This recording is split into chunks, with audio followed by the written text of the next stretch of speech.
दोस्तों, राम मंदिर के बाद एक बहुत बड़ा अपडेट आया है ज्ञानवापी मस्जिद को लेकर। अब तक आपको ये पता चल गया होगा कि एएसआई यानी आर्कियोलॉजिकल सर्वे ऑफ इंडिया को पुख्ते सबूत मिले हैं कि ज्ञानवापी मस्जिद नहीं बल्कि एक मंदिर है, जिसके आधार पर 31 जनवरी 2024 को वाराणसी कोर्ट ने वहां पर हिंदुओं को पूजा करने की परमिशन भी दे दी है और साइंटिफिकली प्रूफ हो गया है कि ज्ञानवापी मंदिर को मोहम्मद गौरी के द्वारा ही तोड़ा गया था।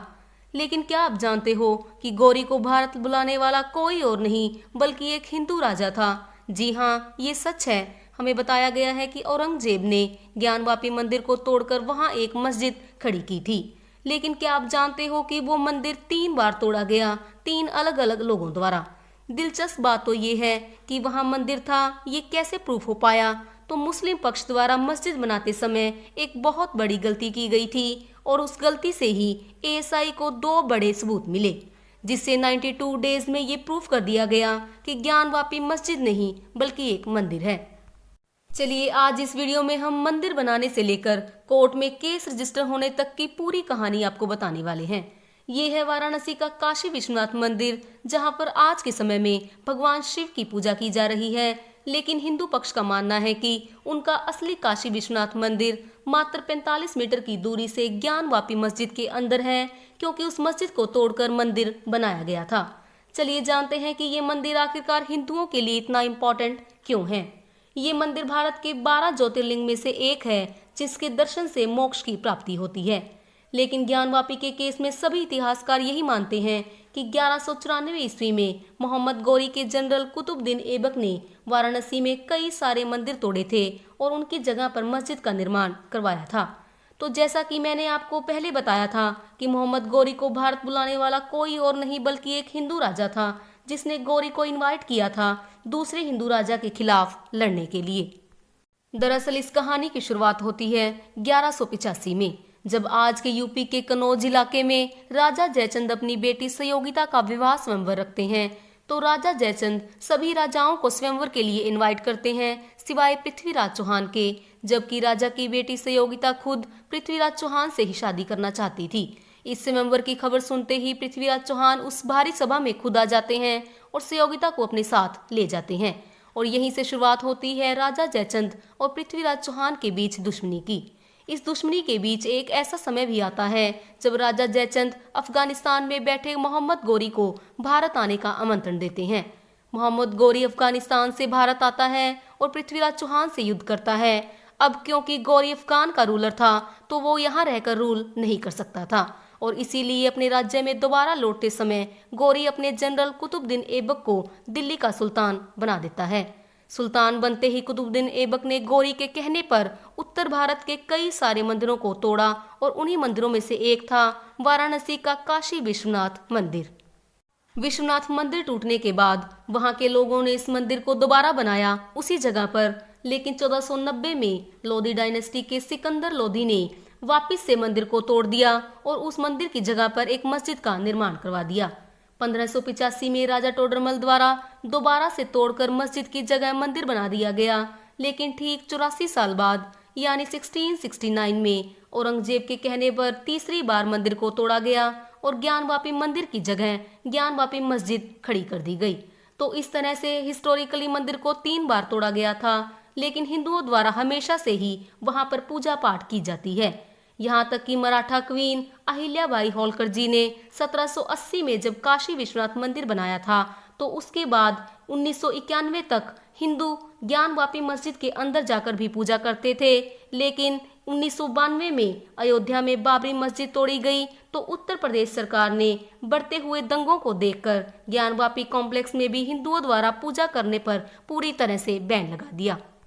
अब गौर करने की बात यह है कि राम मंदिर मुद्दा तो ब्रिटिशर के समय से ही कई बार कोर्ट में फाइल हो चुका था, लेकिन ज्ञानवापी मामले में तो ये मुद्दा आजादी के समय से ही एक ठंडे बक्से में पड़ा हुआ था। लेकिन जैसा कि मैंने आपको बताया, हिंदू धर्म में शिव भगवान को देवों का देव महादेव कहा जाता है। ऐसा माना जाता है कि शिवा ही ब्रह्मांड के रचयिता हैं। लेकिन इसके बावजूद भी हम ये नहीं समझते कि आखिर शिवलिंग की पूजा ही क्यों की जाती है और ज्योतिर्लिंगा 12 ही क्यों हैं और उनकी पूजा करना हमारे लिए इतना इम्पोर्टेंट क्यों माना जाता है। 1984 में जब दिल्ली में भारत के कोने कोने से आए 558 महान संतों ने मिलकर एक संकल्प पास किया और डिमांड रखी कि उन्हें 3 मंदिरों का दोबारा से निर्माण करना है, जिसमें पहला काशी, दूसरा मथुरा और तीसरा नंबर राम मंदिर का था।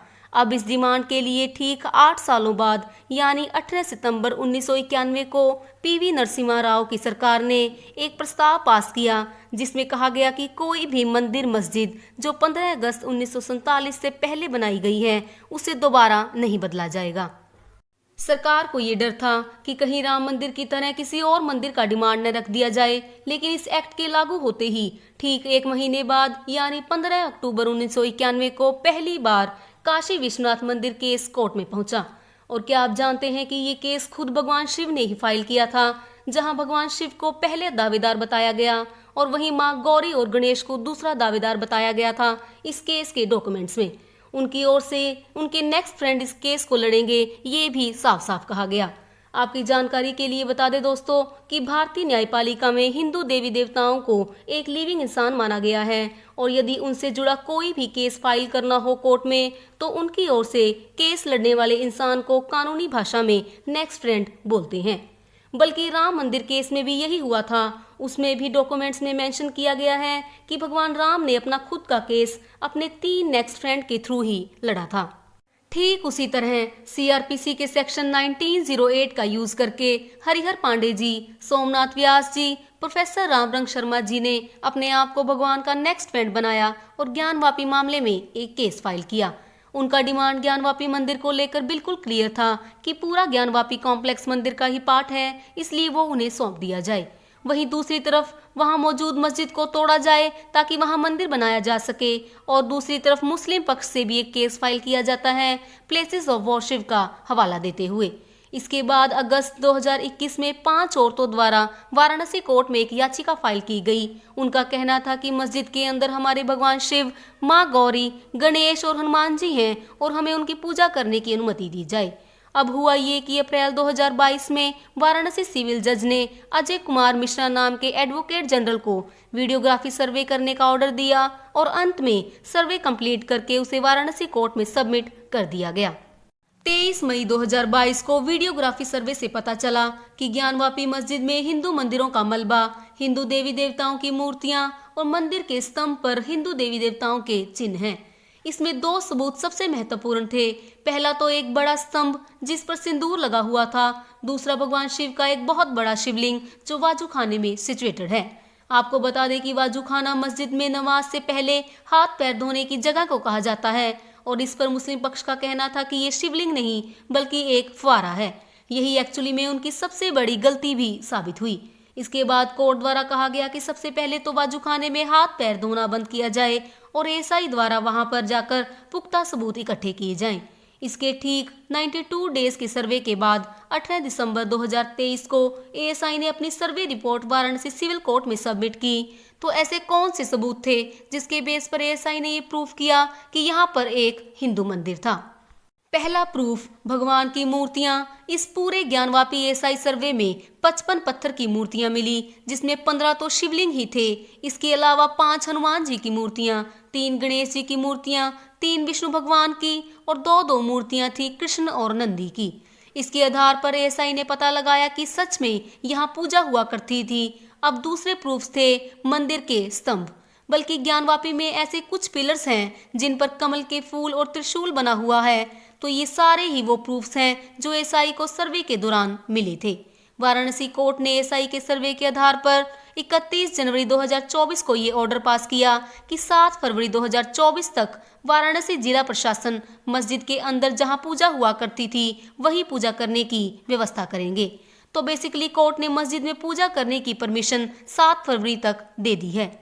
तो दोस्तों ये थी ज्ञानवापी मस्जिद से जुड़ी कुछ अहम जानकारियां। वीडियो इन्फॉर्मेटिव लगा हो तो इसे एक लाइक अवश्य करें और अपनी फैमिली और फ्रेंड्स के साथ शेयर करके हमारे चैनल को सब्सक्राइब जरूर कर लें। बहुत बहुत धन्यवाद।